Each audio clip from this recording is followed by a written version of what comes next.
Bonjour, aujourd'hui je vais vous parler du Fujifilm X70, un appareil photo compact au format APS-C avec un objectif de 28 mm à ouverture 2.8. Le voici. Ce petit appareil, sorti en 2016, est en réalité une version plus compacte du Fujifilm X100S. Équipé d'un capteur CMOS de 16.7 mégapixels et redoutable. De par son ergonomie et son autofocus, cet appareil est conçu pour nous permettre de prendre son temps. En effet, l'autofocus assez lent, les réglages sur les molettes, la petite croix directionnelle, font que l'appareil nous force à prendre du temps pour réfléchir à notre cadrage, à ce que l'on veut dire, et à la manière dont on veut le dire. On peut shooter en RAW, on peut shooter en JPEG, et je conseillerais de shooter en JPEG sur ce boîtier, plus que sur un Canon, un Sony. Pour une raison, la simulation de film. Comme tous les appareils Sony X, ils possèdent la simulation de film.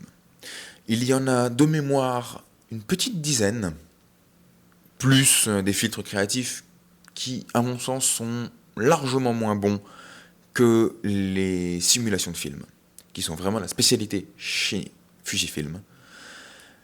Évidemment, cet appareil étant sorti en 2016, il possède le Wi-Fi et le Bluetooth, donc il est facile d'importer les JPEG du boîtier sur son téléphone et de les envoyer en direct sur Instagram, Facebook, Twitter.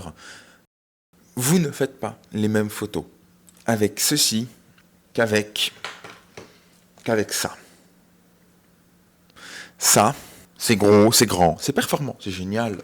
Le Sony A7, full frame, 24 mégapixels, contre 16 pour le Fuji, montée en ISO fabuleuse sur le Sony, montée en ISO catastrophique sur le X70, autofocus ultra performant sur le Sony, autofocus ultra lent sur le Fuji. On a l'impression que le Fuji est dénué d'intérêt. Le problème du Sony, c'est qu'on automatise un peu la prise de vue.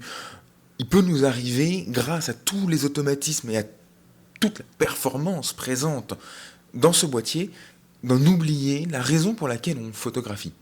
Sur le Fuji, même au bout de 2 ans, même au bout de 3 ans, et je pense même au bout de 10 ans, cet appareil vous obligera toujours à prendre votre temps.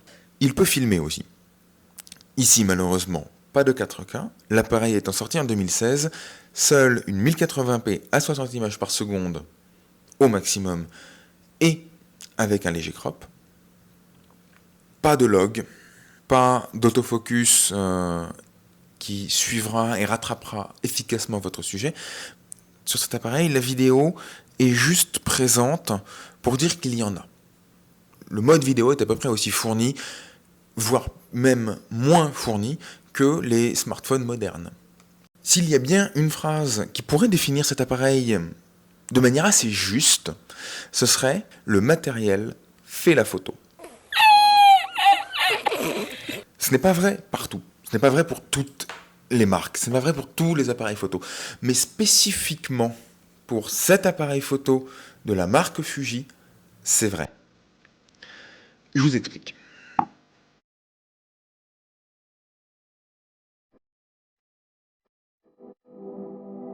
Je défierais quiconque de faire le même type de photo avec ce boîtier, mais avec d'autres boîtiers.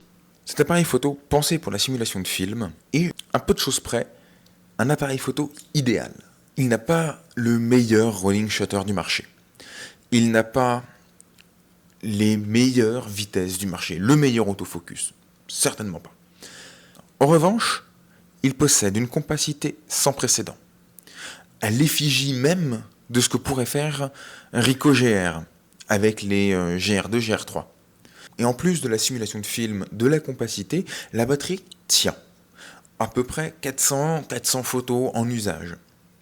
Pour aller faire de la photo tous les jours, aller au boulot, rentrer du travail, c'est extrêmement pratique. Il tient dans une poche de pantalon ou dans une petite sacoche. Et c'est un appareil qui est discret, on ne le voit pas. Pour faire de la photo de rue, c'est idéal. En fait, malgré son âge, malgré ses limitations, je pense sincèrement que cet appareil ne sera jamais dépassé. La seule chose que je conseille de faire avec, c'est de l'acheter et de partir faire des photos avec. Le seul moyen réellement de comprendre pourquoi les gens aiment cet appareil, c'est de l'utiliser.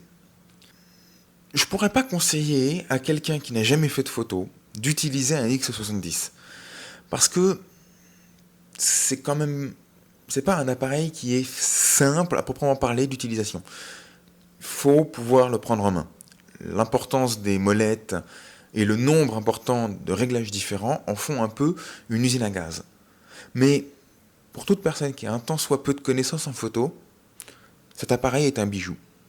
Donc profitez-en. Dites-moi d'ailleurs dans les commentaires ce que vous en pensez.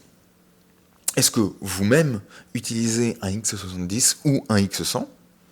Bonne journée, bonne photo. Et n'oubliez pas, celui qui fait la photo, c'est vous.